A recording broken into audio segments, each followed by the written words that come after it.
like if you're an artist, it's one thing. You're dropping shit all the time, so you always got shit to talk about. But I feel you. Is audio good? Oh yeah, we're rolling. Awesome, bro. JMP, thank you so much. James, it's great to meet you. thanks for having me, man. Bro. Pleasure, bro. Yeah, man. That's great. So it's like your first day in LA right now? First day back? Yeah, just drove back from the desert. Okay. Yeah. Tell me a little bit about Coachella. You know, that must have been kind of an experience. You were like backstage doing all your different stuff. I saw you shooting 16 too, which was cool. It was my first Coachella. Right. I mean, I brought out a bunch of cameras, and then like after the first day, I was like, it is so hot, and they're also very strict about shooting video there. So I ended up just enjoying myself, but basically was there with like the Opium squad. Lonely had me out there, and we were gonna shoot a video, but we ended up just enjoying ourselves. And Nice. I mean, he's got both weekends, so he can always work anytime. But yeah, it was a great time. I saw a bunch of people I didn't expect to see. Like Shakira popped out. Yeah, saw that. Marked that off the bucket list. For sure. She Guess played Hips Don't Lie, or Self-Esteem. what was she playing? Like, She did her new songs, like with, type shit. Okay, you know, cool. Bizarre Rap. I think that's how it's pronounced. He's like the Spanish. He's like got a YouTube. He's a dope producer. Oh, okay. And like everything that he does with every Spanish artist just go. yeah. But yeah, Shakira popped out. I saw Guess Self-Esteem, which was dope. I don't know if you've Yes, seen bro. that Yeah, yet. video's crazy as fuck. Yeah. Yeah, like he's just got. I mean, I've referenced his videos so many times as just like an electronic world artist type thing. It's like I had to see him live. Yeah, and it for was sure. it was just epic. Electric, bro. Yeah. Yeah. Awesome. So overall, great experience. Definitely not going weekend two. I need like a couple weeks to recover. Yeah, lots of walking. Lots Good of cardio. walking. Got my steps in. Yeah, man. Burned some calories. Stayed hydrated, which was good though. Yeah. So what are you looking forward to like with this, you know, like coming year? Like you got any like projects that you're working on right now that you're like excited to do? I know you got to go to Miami tomorrow. So Yeah, you I gotta mean, go up there. I'm pretty much back and forth with Miami like pretty often. Okay. But yeah, I mean, right now I've been doing a lot more of like executive producing, which is like I've been seeing that. allowing me to like kind of take a step back emotionally from projects and allow some of the people that are part of my team and just like young creatives that I'm trying to build with and Neve, not manage, like all yeah, that, like empower these guys that I see so much like skill and potential, and it's like they're gonna get there regardless, 100. like whether I'm involved or not. But it's more like if I can like show them my mistakes and like kind of give them some insights, it's going from like getting there in 8 years to 2. Yeah. You know, and it's like it's a family that's being built. So I don't know. It's one of those things that I've always wanted to do for a while, and it's very empowering for both parties. You know what I mean? Right. I get a lot more time to focus on, you know, building more of a family life and focusing on maybe getting into longer form content, movies, stuff like Right. that.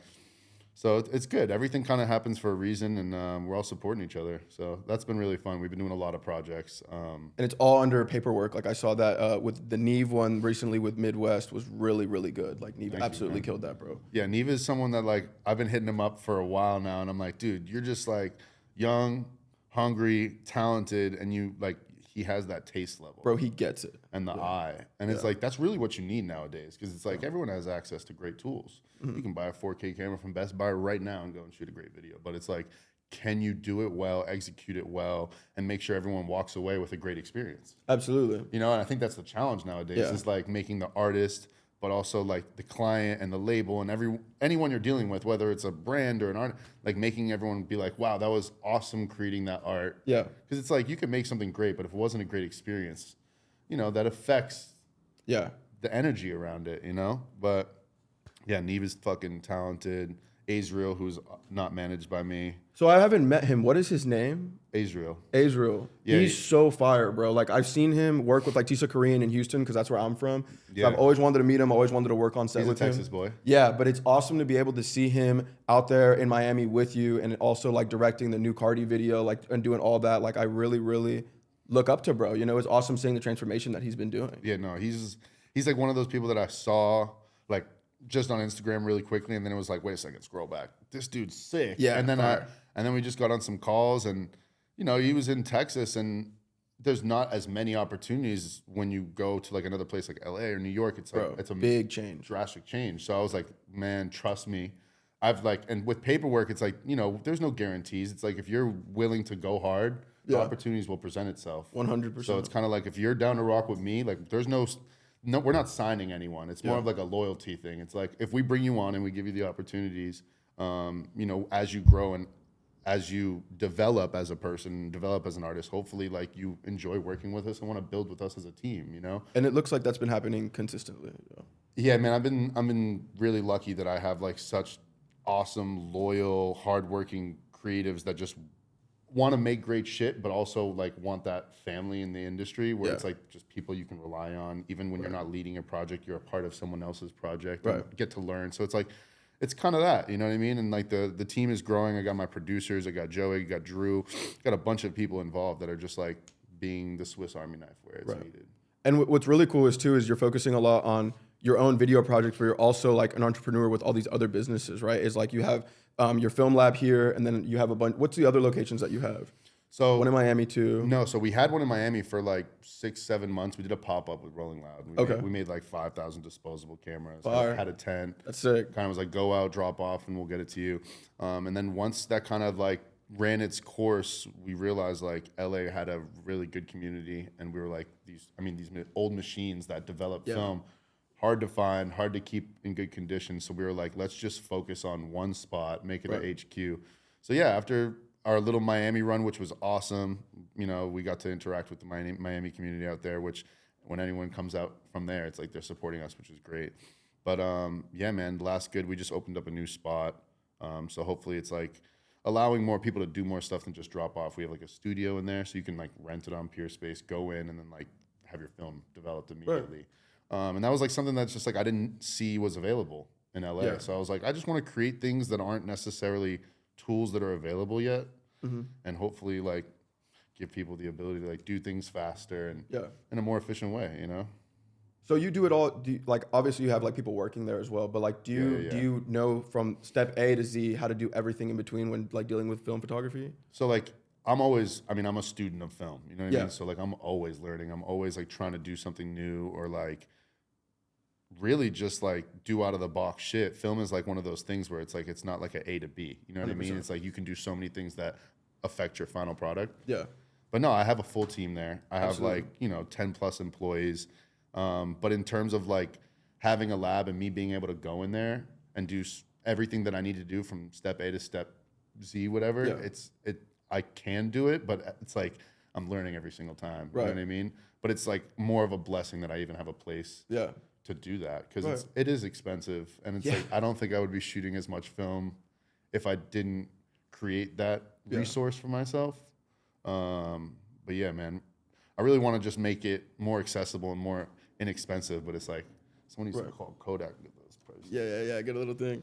So one thing I had an idea, right, was like if you'd be open to it, right, is like a lot of people, they love film, they always send it out, they do different stuff with photography, but a lot of people don't know about the process of the art form of actually making it or like digitizing it, making it all into the formats, right? So I think it'd be really cool if like you or somebody from your department, right, was able to like kind of give introduction lesson into how that's being done. Like maybe we take some cameras out there, film the process, and then we could also do it with like Shadou and your company. You know, I think it'd be super sick to be able to show that process off. I think like at the end of the day, like I want this space to be like a place where we can do talks and we can do workshops and stuff like that. And like, you know, like it'll take some time for sure, but not even like if we want to do it, like the platforms that we're talking about, Shadou and Paperwork and Last Goods, like all these things can intertwine however we want them to. Right. And really, it's just a space that puts people in. So it's like if we put really cool people in there, like it can amplify whatever we're trying to talk about. So like I'm super down, you know, like we can get Kodak to send some stuff. We can do some 16 millimeter loading classes. That'd be sick, like bro, pretty much from A to B, you know, like we can do anything that people want to do. Right. And let's just do it. So question, right, was like, I've been shooting on, like, that's my Blackmagic right there. I usually do like a bunch of like. What's up, Blackmagic? Yeah, I literally just like film on all Blackmagic usually. And we have a red over here. Like, I love the cinema cameras, but my obsession with film has been growing every day, bro. Yeah. Like, where did yours start? You know, because it's a really big money thing. Like, I don't just have like money to be able to afford it. So I always have like, try to get a good budget to be able to do it. And usually it's like, since I'm working with smaller budgets, it's usually like the whole entire thing. Is film. Dude, yeah. But it's like, how did that obsession start with you? And how would you say for like other upcoming directors or videographers that want to shoot more film, what's a good way for them to be able to mess with it while still being like cost efficient with their budgets? Well, there's like so many ways to approach it, right? I guess the first thing you said was like what got me obsessed about it was, I mean, I was living in New York, I was shooting digitally, and I like came up with this idea that I was going to shoot a disposable camera every day for a month. Great idea. And like quickly into that month, I was like, this is Expensive expensive. as fuck, yeah. But I quickly also got obsessed with it, where it was like, I'm getting these photos back and I don't have to edit them. Right. I'm getting like a feeling that like is almost like a holiday, waking up and getting presents. Like, you know what I mean? It's like you get Surprise to step every away time. from your work, not judge it in the moment, and then you get it back as this like nostalgic memory. And like for me, that like changed my whole perspective on art, on like how I wanted to do it. And like, you know, like everyone kind of gets to a point where it's like it can be a lot, and you have a lot of tools, and you have to edit and do all these things. But it kind of gave me like this clarity where it's like I can live more of my life, interact more with people, and like that time is given to me by the time that I'm taking off the computer. Like I don't have a digital camera anymore. I lied. I just bought an FX3 because, you know, it's like we're moving into this new world, and as much as I want to shoot film on every shoot, it's not realistic. Yeah. You know, do I push for it? For sure. Yeah. But I think everything with film has to have intention and purpose. Absolutely. Because it's associated with a cost. Yeah. You know what I mean? Which is someone's time, hard-earned money. But like two, it's like it's a passion of love. Like, you know what I mean? Like the people that I've met on film sets give me different energy than people I've met on digital sets. Because on digital, it's like you can fuck up and we could do it again. That's interesting. Time is not of as much of an essence. You know what I mean? Like you can do things over and over, and it's like you don't. Yeah, with film, you only have a certain amount of takes. So like as a human, you're challenging yourself to do something because you know you're limited. Wow. And I think that like pushes a different type of, you know, hustle. But a performance. Yeah, for sure. You know what I mean? Like whether someone's nervous or not, they know that that's the take that they're gonna have to use. So even if they do mess up, they might keep pushing. Whereas in digital, they'll be like, I didn't like it, run it again. And it's like, you know, I think that gives a different energy on set from the people who are being filmed to the people who are filming, because you can mess up so easily on getting the capture right. Yeah. So I just think in general, everyone holds each other at like really high like levels, so that way no one is put in a position where it's like, you know, they feel like they messed up or something. It's like everything is times taken. Yeah. And I like that. Awesome. Yeah. That's good to hear, man. And I really would like to hear, like, what would you recommend for the for the budgeting thing, right? It's like it's such a costing thing. Like, what would you say for like up and coming people like me? You know, it's like I actually got a Bolex in Houston, but I couldn't bring it over here. But I definitely like I'm gonna go back and I'm gonna bring it over here just to like keep it in LA. But what would you say would be like something to make sure that up and coming people can be more like budget efficient? For motion picture or for film? I'd say for like stills. For both, because they're both expensive. I guess both, yeah. I mean, both. That's two levels of like. I'd say for music videos. Let's start at music videos. Okay, so if like we're talking about shooting motion picture film for music videos, this is what I do regardless of the budget, because I think it keeps that thing that we just talked about with like time and essence as a focus. Like break down your project and like have every moment be purposeful and intentional. Like you can't shoot on the Bolex 2.5 minutes straight. There goes your whole roll. Absolutely. So you need to be like from 12 seconds to 31 seconds. Yeah. This half part of this chorus, that's the only thing we're doing. We only have 2 tries. Cool. And that's it. And you move on. And you can shoot a whole music video with 3 or 4 rolls. Right. Which ends up being a little like $1,000 plus whatever. But it's like that is the cost of entry for film, period. So if you can't do that, that's not even worth thinking it. Like shoot digital, find your film emulations, get good at coloring. Like that's just as important, because once you start shooting film, like you need to know those things. You need to know how to get your grade right and meter right. So it's like, if you want to do film, make sure you're good at what you're doing with like understanding light and shutter speed and f-stop and like the things that make a digital camera easy. You know what I mean? Like you're going back to everything is analog, you know? So try to understand what you're doing first before you spend thousands of dollars on film. Yeah. Or get a good DP or something like that. Yeah, but I guess that's like if you're a director, then it's different, because then you're trusting someone who knows what the fuck they're doing, and they've spent their whatever 10,000 hours, you know. But I don't know. I think even if you're a director, bro, and you have a Bolex, load one roll on your own and go out and see if you can do it. That's like the lowest cost of entry. Right. Shoot some cheaper black and white film or whatever. Like find out where. There's a bunch of places that will Devon scan for way cheaper. You're just gonna wait 3 weeks. Yeah. You know. Or you can go to, you go to Kodak Atlanta and they get it to me in under 48 hours. It really just depends, Okay. But yeah, I think That's great advice. I love that. Like, yeah, it's tough. There's so many routes to get film turned into digital to then see what you did. Right. It's really just about like, what your main things are. You need it fast. You need it high. You know what I mean? High res. There's so many things. There's so many factors. But yeah, you can get into it. Start with 8.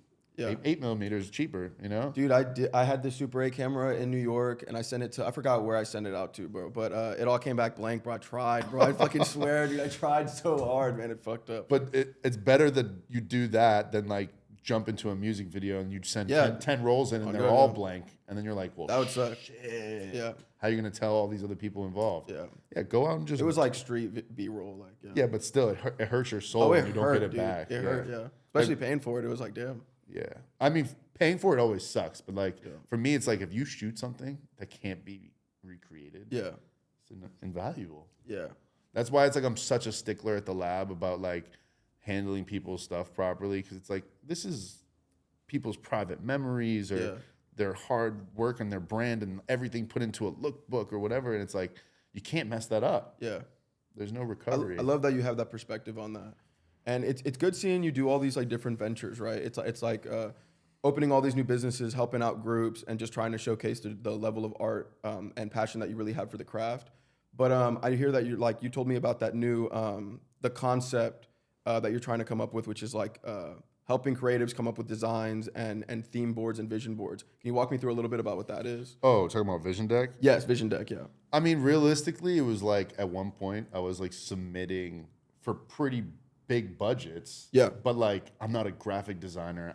Yeah. I get overwhelmed when it comes to like putting a PowerPoint together or because you have it in your head, but it's like to put it on paper is a whole different and then thing. have someone read it and understand what I'm seeing. It's like really difficult. But absolutely. Like I have my tools where like I get my image references and whatever I want to say in my head, I put it onto a Google Doc and that's what I was submitting. I was submitting a Google Doc with a breakdown and paragraph and like 6 images. And it's like when you're competing against, like other big directors and they have proper decks made. And it's like, it was blocking some of my opportunities. So I was like, how do I fix this, but still like get my ideas to paper in a reasonable amount of time?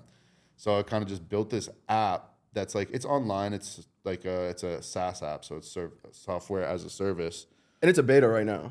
It's in beta right now. You can go on it and sign up and use pretty much all the functionality that comes with like a pro account.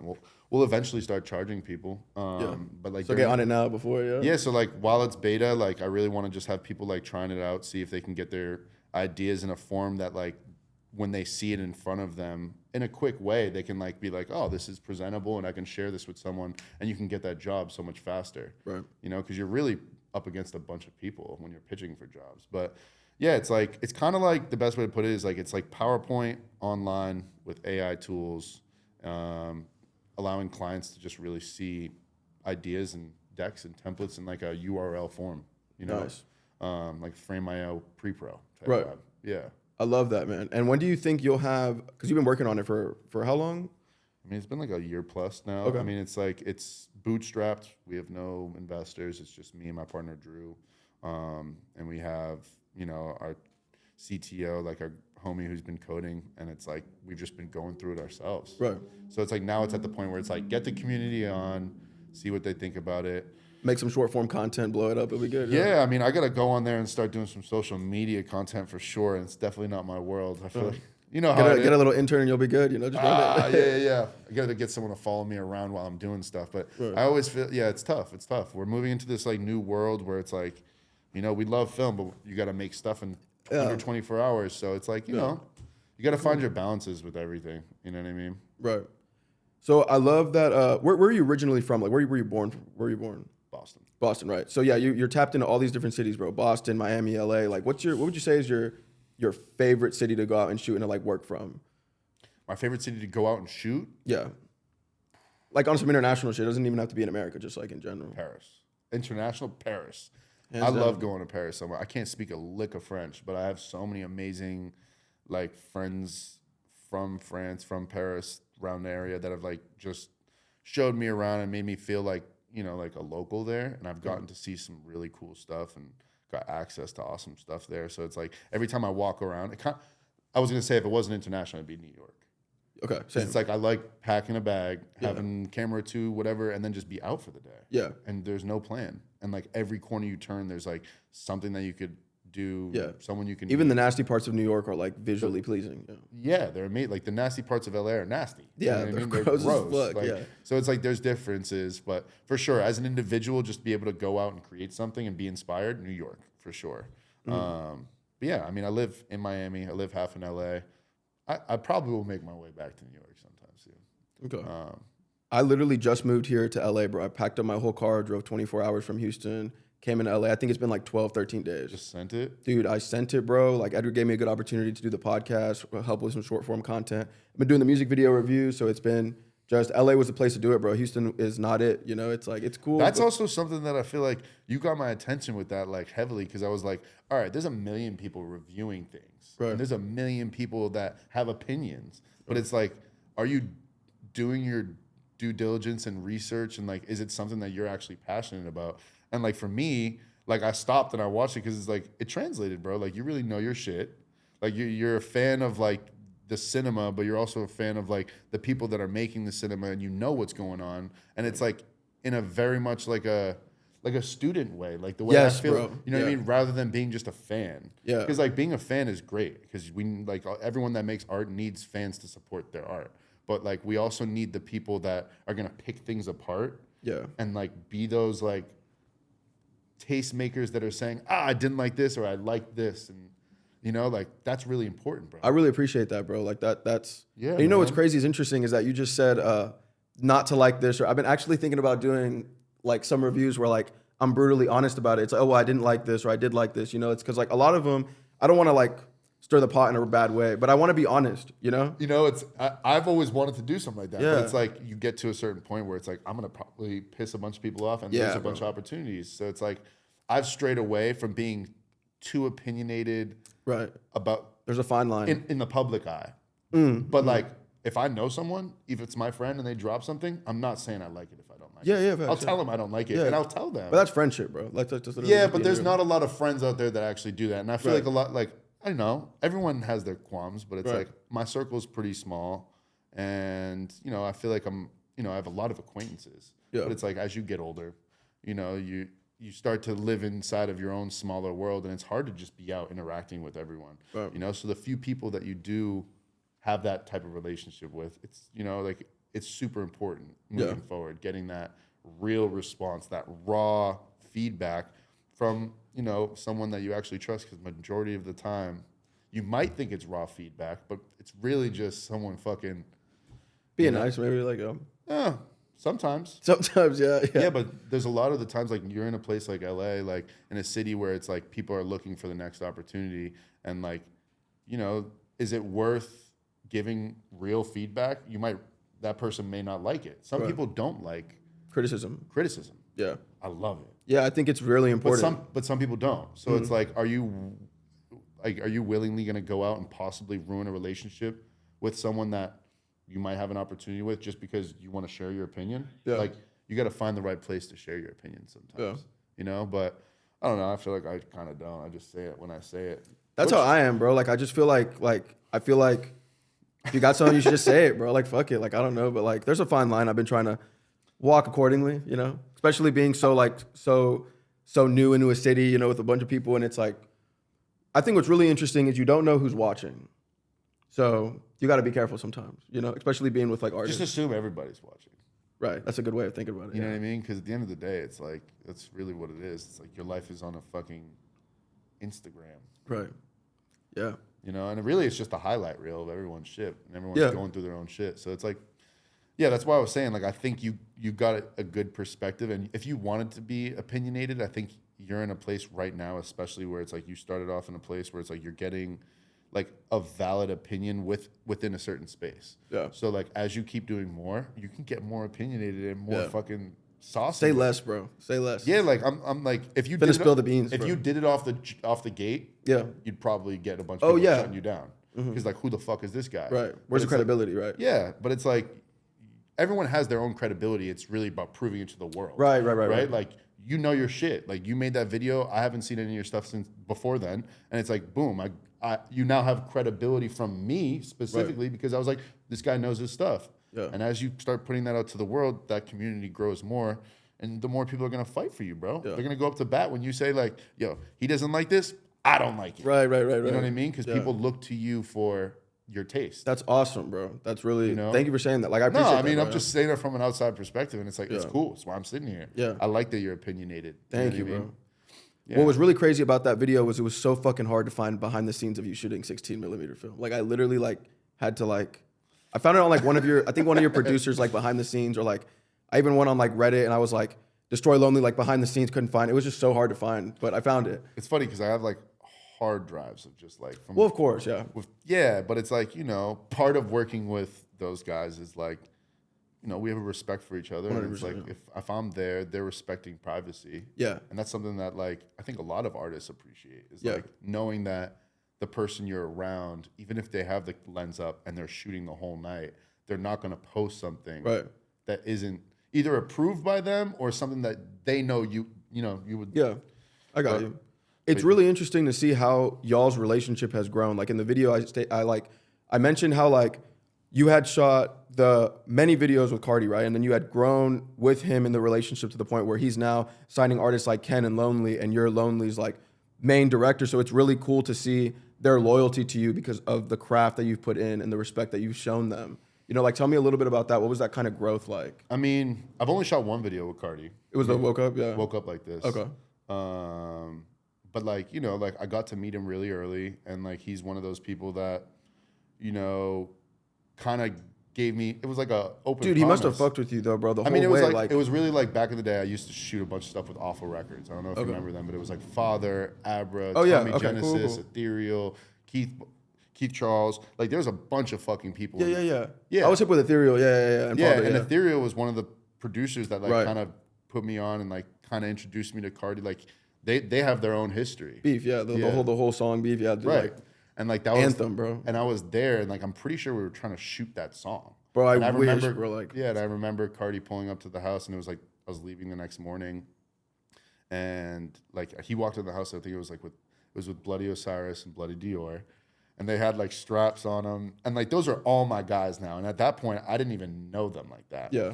And he was like, yo, it's like 4 a.m. They walked in. And they're like, yo, we're ready to shoot. And I'm like, what? Yo, like, I've been waiting all day. And like, I was like, Carti, like, let me talk to you in the room. And like I'm pretty sure Osiris pressed me. He's like, bro, like, we're here. We look fucking jiggy. Like, let's shoot right now.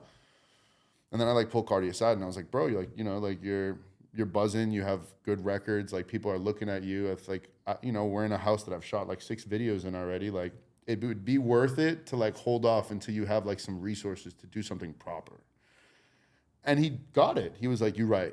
You That's know? so real of you to say And like, that. and then he told me, he was like, you know, like I told him, I was like, as long as when you get a budget, you know, like, and you're ready to do it, like you're going to call me. And he was like, I got you. And it was like literally like 6-7 months later. Yeah. And I got the call from, you know, like his team, and it was like, let's do it. Woke Up Like This featuring Lil Uzi. And it was like this, you know, he just, I don't know, man. Iconic He video, kept bro. his word. And that's something that like for me changed my perspective on like relationships with artists, you know?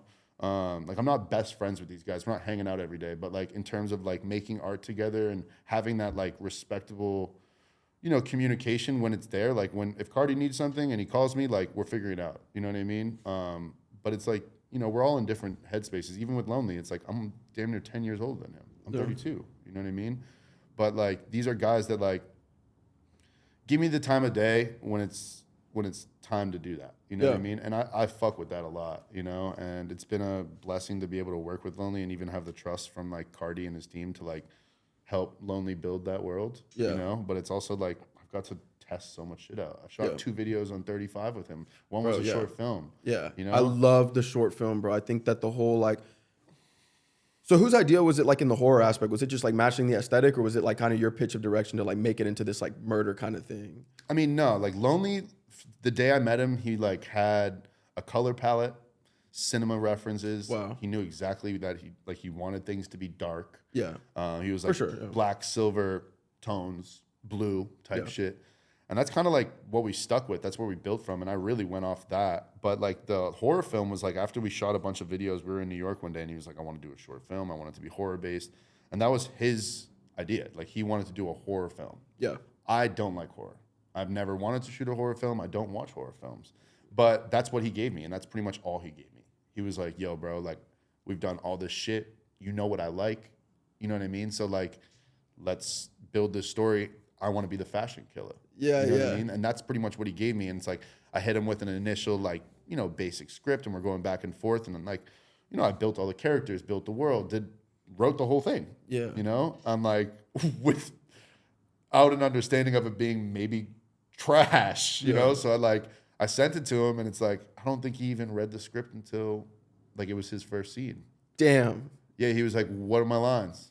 And I Are was you like, kidding me, bro? That's so real. Like the trust, bro. Like he really. But that's what I'm saying. It's like I think we'd already done like 6 or 7 videos, and I'm not one to put out something that like, you know, like I wanted to make sure everything that we did was something that like he saw it and was like fire. Yeah. You know, and I think the first video there was obviously more notes, but like by the time we were shooting some of our last videos, it was like The chemistry was there. Everything was there. yeah, it was like, bro, it looks great. Yeah. You know what I mean? And it's like Fire. that's such a relief as a filmmaker working for someone else trying to make their vision come to life. You know what I mean? It's like their world. But like he trusted me to like pick the vibes. You know what I mean? Like we were shooting in London. I got to pick a really cool house. Yes, bro. Yeah. And like I got to like bring these cool models and have this theme come together. And it's like, you know, I was like, I get to do what I want to do, but it's like with someone that ultimately I got to build it with. Like it's his world. Right. You know what I mean? Like that shit doesn't exist without Lonely. Right, absolutely. He brings the swag. He's the one that brings the coolness. You know, I'm just capturing it. Yeah. So yeah, man. I mean, He does a like, really good job at doing it. You know, like even in the How You Feel video, like you could really see exactly like the whole ambience that he brings to the table. It's just amazing to see. yeah, no, he's a one of one. There's certain people who have like star power. Yes. You know, like you can make great music, but it's like if you don't have that attached star power of like understanding, like, you know, like you're a fucking entertainer, bro. Like people look up to you and like, and you have to walk and talk like that. Yeah. I think what's really interesting is like everyone wants to be a star, but nobody, like a lot of people don't act like one. A lot of people don't like walk the talk to like actually be one. Because being a star can be challenging, bro. You have to be a dickhead sometimes. And you have to be like, you know, super opinionated in a public eye and start, you know, you have to do that to an extent. So yeah, I mean, like I couldn't do it. So I'm really happy I'm behind the camera and like that close to these worlds. Cause I feel like, you know, I'm lucky. I feel like I live a rock star lifestyle without having to do those things. You know, like it's a fucking blessing. Yeah. You know? Well, it's beautiful to see, man. I really enjoy it. What would you say is your favorite that you've done with Lonely? My personal favorite is How You Feel, bro. Also, like, I just love the models. I love everything about it. Like, the crib was so crazy, bro. Like, That was such a fire crib. dude, I love everything about that video. I love everything about that video. Hell What would you yeah, say is your man. favorite? My favorite out of all of them? Yeah, the ones that you've done with Lonely, yeah. With Lonely.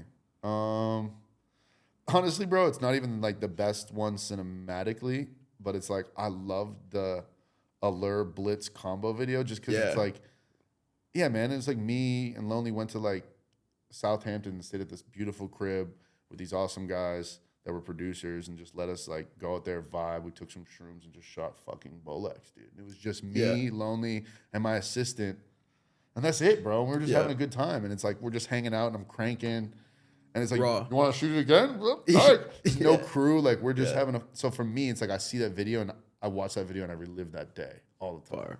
It's like, It's crazy how you've done all these bigger productions. You did the film, you did all this, but the one that is your favorite is the one that you truly just enjoyed the experience. And I think that that's what making art is about. You know, it's like how you feel about the delivery of it. Like I was talking to Nabil on the first episode and he was telling me that his biggest thing was the product. It was product. But my favorite thing, and I didn't disagree, but my favorite thing was the process. I love the process. I live for the process. Especially right now, like I have so many goals and ambitions, but my whole thing is like, I'll never be able to be in this position again. Cause I know where I'm headed. I know where we're all going. You know, it's like, but I love the process of it. So for you, what would you say is your favorite? well, I think it's the balance between... That's what we were saying in the beginning. It's Right. like you could have a great product. Yeah. But it's like if the process of making that was not something that you could Right. look back Yeah, on yeah. and be like, oh, that was a great time. Like, yeah, you'll always be able to be proud of the product, but it's like, I don't know. yes, product first. Nabil's right. Like you can't make a shitty product and have a Right, great right. experience, and then people. It's not iconic. It's a shitty product. Yeah, You guys yeah, just yeah. had fun and all sucked. Yeah. Like that's way different. You know what I mean? So like product first. Yeah. But it's like if you can make art and have it also be enjoyable, like that just makes part of the journey better. Dope. Yeah. You know what I mean? Absolutely. And I think that's what this is all about. It's an artistic journey. Us figuring out, making mistakes, and making those mistakes the front line. Like, Right. you know? But yeah, man, been happy to work with Lonely and you know, do things with him, but I'm definitely like, you know, super excited for like long form stuff and like movies and TV shows. So that's the goal. Is like that's the big picture. Is you want to make movies. Yeah, I think music has always been like, you know, a passion. It's like close to the heart, but it's like I'm making other people's vision. Yeah. I want to make mine. I'd love to see that shit, man. You know what I mean? Like, and You got a timeline for it? Like when you thinking? I mean, honestly, it takes a lot to write it, you know, do all that. I don't want to like say anything that's like putting me in like a specific box, but it's like, you know, I'm in a great place right now where I have a lot more like time and resources to like find the right story. Yeah. You know, like I'm starting to read scripts for the first time. I've never read a script before, but I wrote one first for Lonely. Fucking A. Yeah. It's like, bro, like, how does that even work? But yeah, you know, in the next few years, I want to like just jump into a project. That makes sense. Yeah. Got a couple more questions, bro. I really am super curious on the Good Morning Tokyo video that you did. There was that shot sequence where you kind of like flipped. You did one location and then you flipped it, and when it went underneath, it went to like another location. Do you remember what I'm talking about? Like, I would love to be able to talk about how the fuck you came up with that and how it was done. Shit, that was like one of those videos where it was like one of my first decently big budgets. Dude, I've been a fan for a long time, and I saw that video way back, like when bro was like he had like just dropped the song. Yeah, and it he had was a like lot TikTok of yeah, going. bro. Like I'm just so curious. Like, what was the thought process behind that, and how was it executed? I mean, that was like one of those, like I said, it was like a fucking big budget. And I was like, I want to do something that's going to allow me to like stand out. And like, that was like where it was like, all right, who do I work with? And I was like looking at DPs at the time. And like Russ Frazier was one of the DPs that I'd been following for a long time. And his work has always been like incredible. So I was like, let's get someone fucking proper on this one. And yeah, like from there, it was just like, making scenes that were memorable. I remember at that time I was like watching, like I was looking into a bunch of stuff with Harmony Korine and like watched Gumbo and Gummo and Kids and all these films, and like he had Love Kids. Yeah, like, that movie's so good, bro. yeah, and he has this interview where he's sitting down with Letterman and he's explaining Gummo, and he's basically like, you know, all these films have a beginning, middle, and end, but I wanted to make something that just was like all the best scenes in one, like with no arc or whatever. And like to me, like that kind of like blew my mind, because I was like, I've seen so many fucking films and walked away and I couldn't tell you anything about the film, but I remember a scene that looked a certain way. That made me feel a certain way. So I was like, I kind of wanted that Tokyo video to be like that, where it was like just you watch something and no matter if you forgot the song or you forgot the artist or you forgot the world, you remembered something. And like that pendulum thing was like, all right, how do That's the perfect word for it, bro. Yeah, I was literally like trying to figure out a fucking word to explain it. That's what it is. Okay. Yeah, so we custom built that pendulum thing. Damn. Yeah, and it was cool because I was like, you know, like I was into like very much like black and white worlds and shooting a lot of black and white. So I was like, all right, cool, let's just try to reverse the worlds. Yeah. Have it be on one shot. And it was kind of just like it was like a test, really, man. Bro, so y'all engineered like a contraption to do that. Yeah, I shit. mean, I did it on my iPhone before. I remember I have like the BTS of me like on the side of my speaker with like a little broken crayon standing up like it's him. Yeah. And like me going like with that with the phone and reversing it and drawing it out on paper and doing all this stuff. So it's like, it's all just fucking ideas in my head until you try it. Yeah. You know, but I've got a really good team. I had like a sick Dude, it's smooth, bro. G&E team that built that rig. Yeah. But it's like I was on set and I remember like the DP being like, yo, bro, you know the song really well. And it's like, it's to a T. Like you have to do it to the song with the drop. So I was like, let me get in there. And I was just, Yeah. it was fun. Yeah. But, you know, doing stuff like that is like kind of like the stuff that you walk away from like feeling accomplished. Yeah. you know? Yeah, I love all the bigger videos, you know, with like bigger artists, but even like Sticky with Ty Fontaine, bro, like crazy. Like I love the play with Honey, and it's like, bro, I love it, dude. Like I've been a fan for a while, bro. I love the way you mess with video. texture, bro.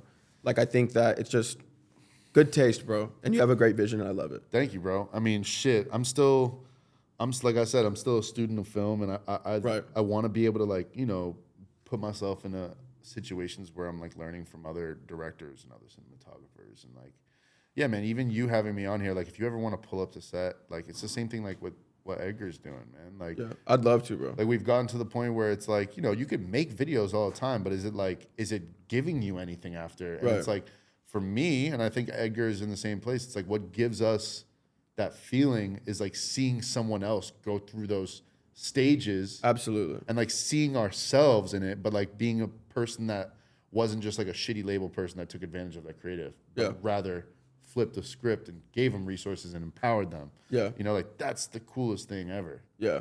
You know? Dude, I'd love to, bro. I'd appreciate the opportunity. I think it'd be sick. Like here, Miami, wherever, bro, just let me know. Like, I mean, shit, even with you talking about like looking for BTS, like if you're going to do a review on one of my videos, I will give you and only you the BTS. bro, please, that's an offer I will take, bro. You know what I'm saying? I would love that, bro. They're sick. Yeah. Yeah, like for real, because it's like I'm not gonna just give it to anyone who's gonna fucking.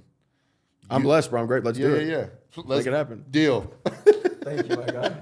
But yeah, That's no, like awesome, stuff bro. like that, bro. You know what I mean? Like, I want to kind of like make it more visibility for people that have questions and are trying to figure it out. I didn't love know. that, bro. Sometimes I don't realize like how certain doors are kept closed.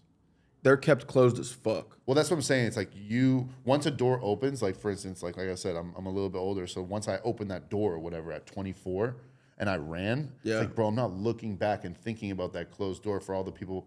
Right. But that's because I was so in my zone. Right. But now that it's like, you know, I feel like I've accomplished certain things that the 24-year-old JMP wanted. Yeah. And I've done that. Now I'm like looking back and I'm like, oh shit, I gotta go open that door. I have fucking all these keys. Yeah. They're just getting dusty in my pocket and making it sound loud. And it's like, nah. You know what I I mean? love that, bro. And I think that it's really motivating and inspiring for just creatives everywhere, bro. And I'm a big fan, bro. And I'd appreciate that. That'd be sick. Let's run that shit. I mean, dude, I think there's like a responsibility for like, you know, people that have been in any industry for a certain amount of time. Yeah. Like if you're not gonna like openly share your insights, kind of like what Virgil did, you know what I mean? Yes, Like if you bro. didn't just like Great example. openly share like The with free the game, masses, you know, like the free game, then like pick your students at least. Yeah. Like, you know what I mean? Absolutely, I do, yeah. Like be the philosopher that finds the next philosopher that's gonna pass on like your word and your understandings and what you did your whole life. Yeah. Like, what's the point of all of this if you can't carry on and just dies with you? It's like, you know, like we're trying to be progressive as a species. You know what I mean? But like, yeah, what makes us special is the stuff that we create and the art. You know, so Absolutely, bro. I think that's a great closing right there, bro. I think that well said, bro. And it's just great to have you here. Hope you enjoy your time in Miami, bro. And thanks for just being in LA, bro. Hopefully I get to be on set and for sure we do that shit soon. You gotta pop out for sure. I'll let you. I'm there, I'll bro. let you know next time I have one in LA. Get out there, bro. You're down to travel though. Come Bro, on. I'll go wherever you want me to go. I don't give a fuck. Bro. You want me to go to Paris? I'll be there, bro. Like, Hey man, we're gonna go to Paris. I'll go. Thank you, bro. I appreciate you. Thanks for Yes, having sir. me, man. Of course.